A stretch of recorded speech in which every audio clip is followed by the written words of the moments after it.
أعوذ بالله من الشيطان الرجيم بسم الله الرحمن الرحيم الحمد لله والصلاة والسلام على رسول الله سبحانك لا علم لنا إلا ما علمتنا إنك أنت العليم الحكيم ولا فهم لنا إلا ما فهمتنا إنك أنت الجواد الكريم ربي اشرح لي صدري ويسر لي أمري واحلل عقدة من لساني يفقهوا قولي أما بعد. Assalamu alaikum wa rahmatullah wa barakatuh. Alhamdulillah, nous remercions d'abord Allah subhanahu wa ta'ala qui nous a facilité ce soir, Inch'Allah. Et nous aussi, nous remercions Allah subhanahu wa ta'ala qui nous a fait mourir et il nous a donné aussi la vie après qu'il nous a fait mourir. Alhamdulillah, qui est le sommeil. Alhamdulillah. Et nous le remercions pour toutes les grâces que Allah subhanahu wa ta'ala nous fait. Voilà. Quel que soit tout ce que tu as, ne te dis pas que tu les as eus parce que tu adores un fétiche. Non. Seulement que le diable passe par tout cela pour te blaguer, pour te tromper, pour faire en sorte que pour bluffer, pour faire en sorte que tu crois que c'est lui qui est à l'origine de ce bien parce que tu as adoré un bois, tu as adoré une pierre, tu as adoré de l'eau, ou tu as adoré une poupée, ou tu as adoré un statue. Voilà, une statue plutôt. Voilà. Donc, alors que rien ne peut nous arriver sur terre, dans les cieux, dans l'eau. Rien ne peut nous arriver si ce n'est que la permission d'Allah subhanahu wa ta'ala. Alors, mes frères et sœurs, nous sommes là pour rappeler aux frères et sœurs en islam. Puisque dans l'islam aujourd'hui, on a vu qu'il y a beaucoup de choses qui nous arrivent, comme des épreuves, comme des problèmes de sorcellerie, de djinn et de mauvais œil. Et cela amène plus nos frères et sœurs dans le fétichisme, dans le maraboutage, à adorer des djinns, à adorer des grottes, à même prendre des pactes avec des féticheurs et des fétiches. Alors, nous allons aujourd'hui faire face à cela et expliquer d'une manière claire et d'une manière professionnelle, parce que ce phénomène, mes frères et sœurs, ce phénomène est en train de ronger l'islam aujourd'hui, est en train de tuer l'islam, est en train de donner une mauvaise image à l'islam. Alors, nous devons combattre ce phénomène. Nous devons faire en sorte que ce phénomène ne passe pas par nous. Ça ne doit pas passer par nous. Nous devons faire en sorte que nous sommes fermes dans notre foi. Nous sommes fermes dans notre, islamisation. Alors, mes frères, qu'est-ce que nous devons savoir aujourd'hui? Nous devons savoir quelque chose qui est très, très fondamental et très, très important en islam. Premièrement, aujourd'hui, quand on parle du shirk, les gens font seulement allusion au pacte et à l'adoration des grottes, à l'adoration des fétiches, à l'adoration des arbres, à l'adoration même des statues. Alors que ce n'est pas cela qui est seulement du shirk. Mais il y a des formes de shirk qui sont en train de ronger les musulmans, qui sont en train de faire en sorte que l'islam même est beaucoup critiqué, tel que le maraboutage. Le maraboutage, c'est quelqu'un qui se cache. Quand on dit le marabout, c'est quelqu'un qui se cache avec l'apparence de l'islam et fait des pratiques qui n'ont rien à voir avec l'islam.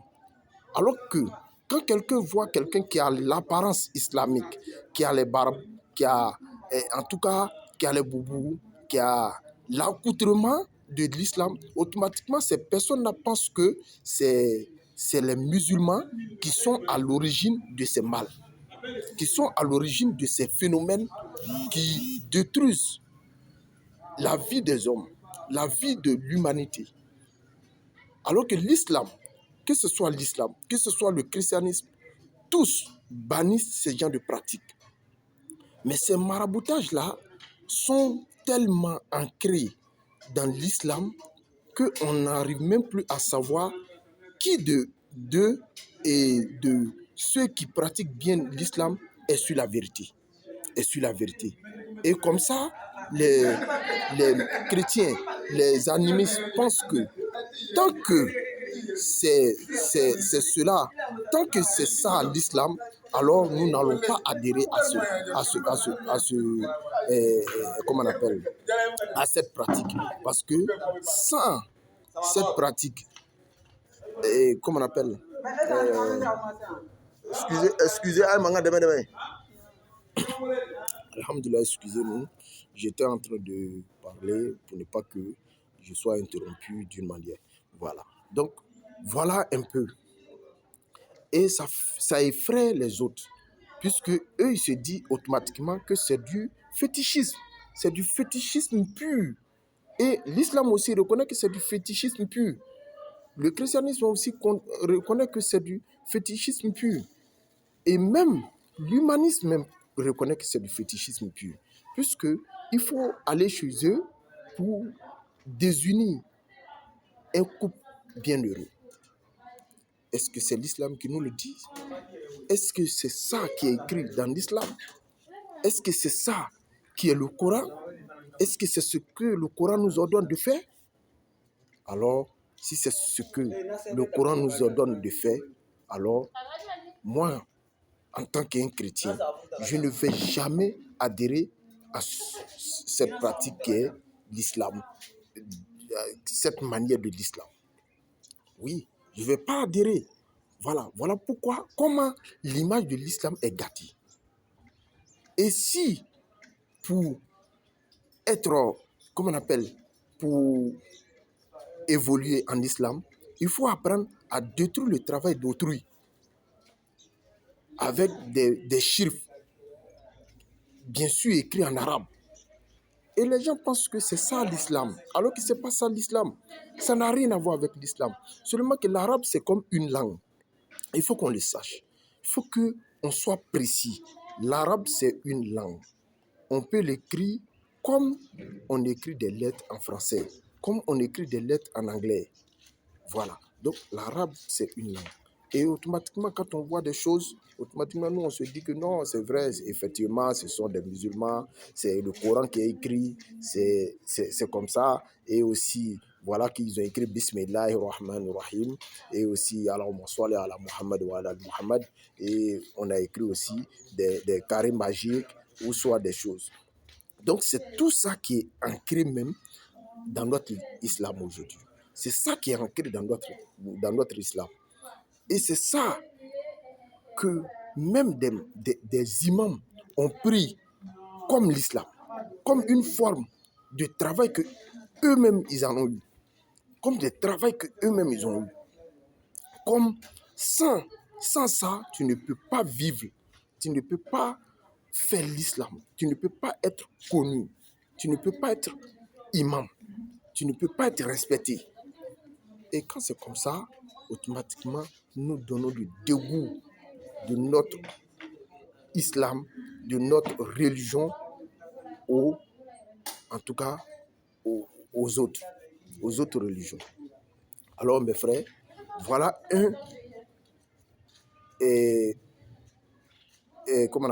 comment on dit, un shirk, c'est-à-dire que voilà, une forme de shirk qui est rentrée aujourd'hui en islam, le maraboutage, ça c'est eux. Et ces maraboutages, tout ce que nous avons ouvert, tous les écritures, tous les talismans que nous avons ouverts, on n'a jamais trouvé que le Coran tout entier est écrit. Même si c'est le Coran, mais le Coran tout entier n'est pas écrit puisqu'il y a des choses, des noms qu'on ne comprend pas qui sont dedans. Des khawatun, c'est-à-dire des carrés magiques qui sont dedans. Donc tout cela a détruit aujourd'hui. Ou soit nous allons aller trouver que, comment on appelle,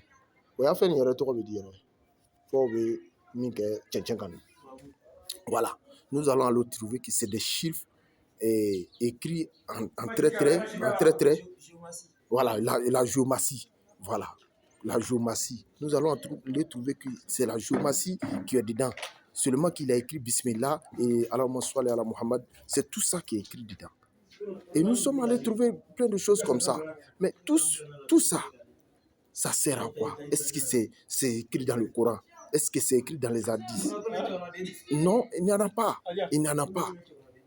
Maintenant, ces personnes qui se cachent derrière l'islam pour dire que ça fait partie de l'islam, ça ne fait pas partie de l'islam. Il faut qu'on soit clair que ça ne fait pas partie de l'islam. Maintenant, ce que tu fais, ça n'engage que toi. Ne dis pas que non, l'islam en a parlé. Non, l'islam n'a pas parlé.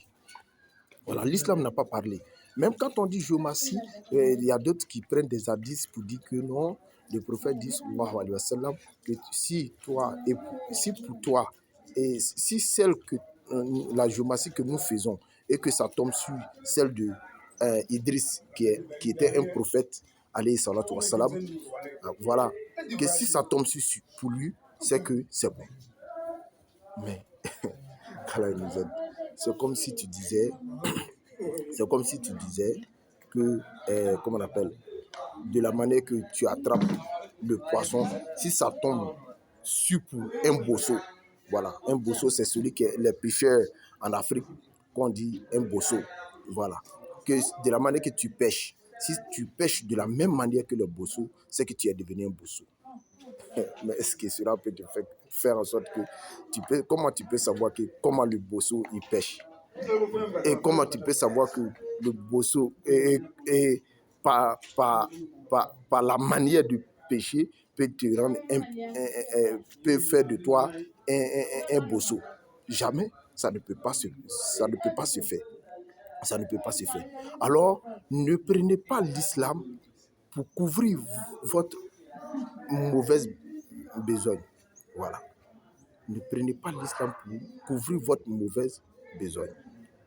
Si tu veux faire la géomatie, déshabille-toi, enlève l'apparence islamique et fais ta géomatie, il n'y a pas de souci. Mais rentrer en islam, parce que je vais parler tout simplement du fait que ce qui est rentré dans notre islam aujourd'hui, voilà, puisque les gens ont tendance à penser que c'est d'être féticheur, adorer les pierres, l'eau, les grottes. Non, c'est pas seulement ça. Il y a aussi le maraboutage. Donc ça, c'est un. Et aussi, deuxième aussi, il y a des zik qu'on nous donne. Voilà. Qu'on nous donne, qu'on ne connaît même pas l'origine. On ne sait même pas d'où ça vient. Voilà, Inch'Allah, nous allons en parler un peu, et puis pour que tout le monde puisse comprendre le shirk qui est infiltré en islam aujourd'hui. Inch'Allah. Salam alaikum wa rahmatullah wa barakatuhu.